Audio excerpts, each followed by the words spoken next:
Hey guys, and welcome back to the channel. I'm your host, Guy Jeans, and sorry for not getting out a fishing report last week, but I have a 10-day guide school going on, a 10-day fly fishing guide school here on the Kern River, and they're doing a CPR class. My 5 students, they're doing a first aid CPR class, and so it's giving me a little time to get out here on the river and get you guys a fishing report, so stay tuned. Now, I did see some fish rising out here, which was pretty cool. So I'm hoping to get some fish on topwater. I'm going to try that first. And so I'm going to put on a little bit longer leader just to get a nice drip, but we'll check that out. Let's see if we can get one on a dry fly right now. Okay, let's see what we got here. See if we can get a fish to rise in here. Oh, there's one, just rose right there, right in front of that rock. So I'm going to see if I can get in there. Oh, there's another one. Oh, got him. Woo! Nice. Nice. Super fun.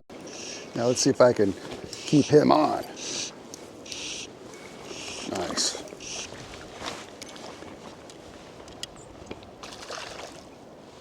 Little fish.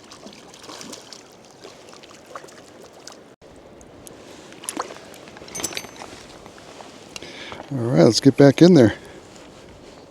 Get another one. Oh, look at them rising all over the place. What time is it? It's 9:30. See if I can dry this thing up. Let's put it up there a little ways. See if it floats. There it goes. There's another one. Nice.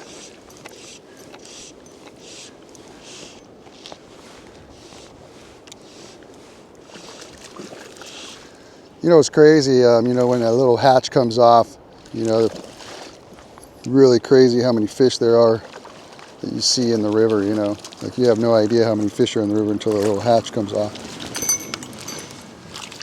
Okay, let's catch a couple more.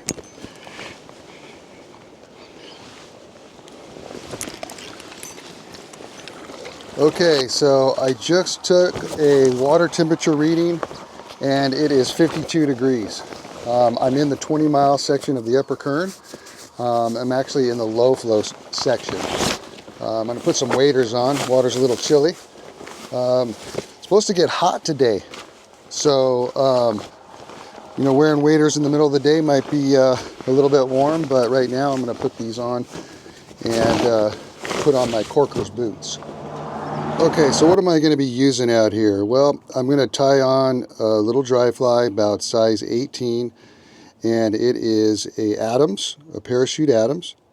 I'm doing the Davy knot right there. And I'm going to get out there and just get a nice drift. And in order for me to do that, I've got to have a longer leader just so I don't get any drag. So I've got about a 9-foot leader, and then I added on about 3 feet of tippet, 5X tippet, onto the bottom of that 9-foot leader just so I can get a nice drift. So that's what I'm using. Let's go try it. Oh, by the way, if you guys haven't tried this fly dip stuff, it is amazing.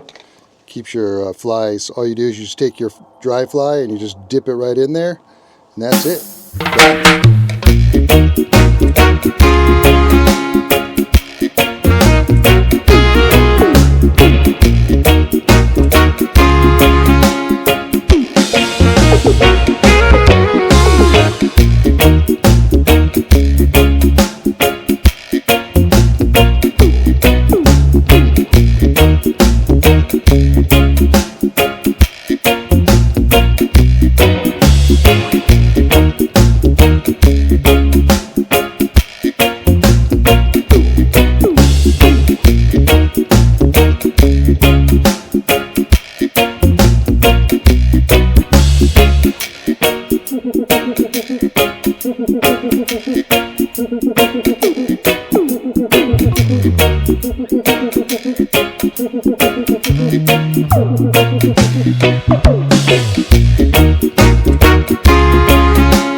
Nymph this week, I would go smaller.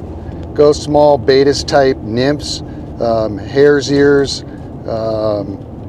psycho mays, midges, all smalls type stuff. They're focusing on smaller bugs right now. Can you catch them on bigger bugs? Yeah, absolutely, but they're going to really focus more on the smaller bugs.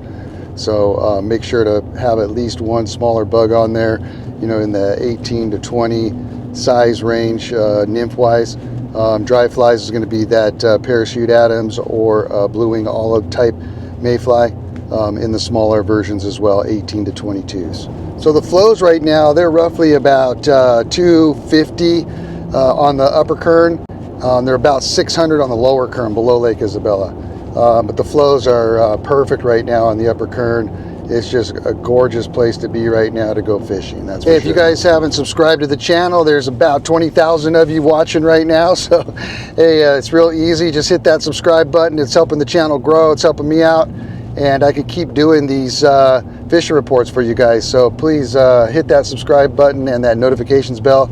Much appreciated. Well, that was a hoot. You know, here we are in November, the middle of November, basically, and catching trout on dry flies. How fun is that?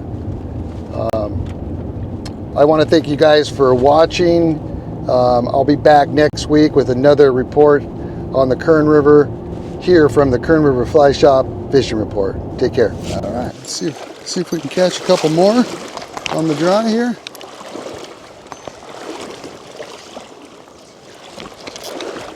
So I'm going to show you guys a couple different casts that actually work really good when you're fishing dry flies on the Kern. One's called a reach cast, and I'm actually going to call that a reach mend.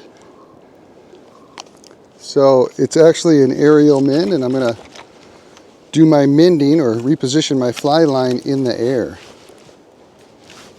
And what that does is it gives me kind of a little bit better drift sometimes.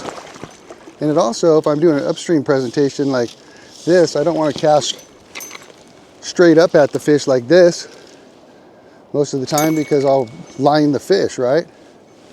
So if I can do a cast like this where I cast to the left and then I can just kind of get a nice little drift like that without putting the line on the fish, the